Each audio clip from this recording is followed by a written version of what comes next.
হরে কৃষ্ণ, নমস্কার সবাইকে। তো আজকে বানাবো পুর ভরা কাঁকরোলের বড়া। তার জন্য প্রথমে কাঁকরোলগুলোকে দু ফালি করে বানিয়ে একটু হালকা লবণ আর হলুদ দিয়ে সিদ্ধ বসিয়ে দেবো। তো এদিকে কাঁকরোলগুলো সিদ্ধ হতে হতে ওদিকে 6 চামচ মতন পোস্ত আর 4টে কাঁচা লঙ্কা দিয়ে প্রথমে একটু ডাস্ট বানিয়ে নেব, যাতে পরে বাটতে সুবিধা হয় আর কি। তো এটা এদিকে ডাস্ট বানিয়ে নিয়েছি, আর ওদিকে কাঁকরোলটা সিদ্ধ হয়ে গেছে। সিদ্ধ হওয়ার পর বীজগুলোকে ঠিক এইভাবে বার করে নেব, আর বাকি অংশটা এইভাবে রেখে দেবো, যাতে পরে আমরা পুর ভরে এটা ভাজতে পারি।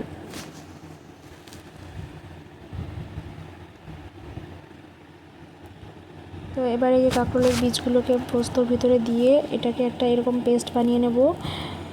তো এটা পেস্ট হয়ে গেলে কড়াইতে একটু হালকা সর্ষের তেল আর একটু কালো জিরে দিয়ে এভাবে নেড়ে চেড়ে পুরটাকে একটু শক্ত বানিয়ে নেব, যাতে আমরা এটা কাঁকরোলের ভিতরে দিয়ে ভাজতে পারি।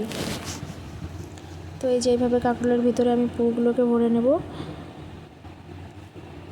তারপর কড়াইতে একটু তেল দিয়ে এপিট ওপিট করে নেড়ে চেড়ে ভাজলে রেডি পুর ভরা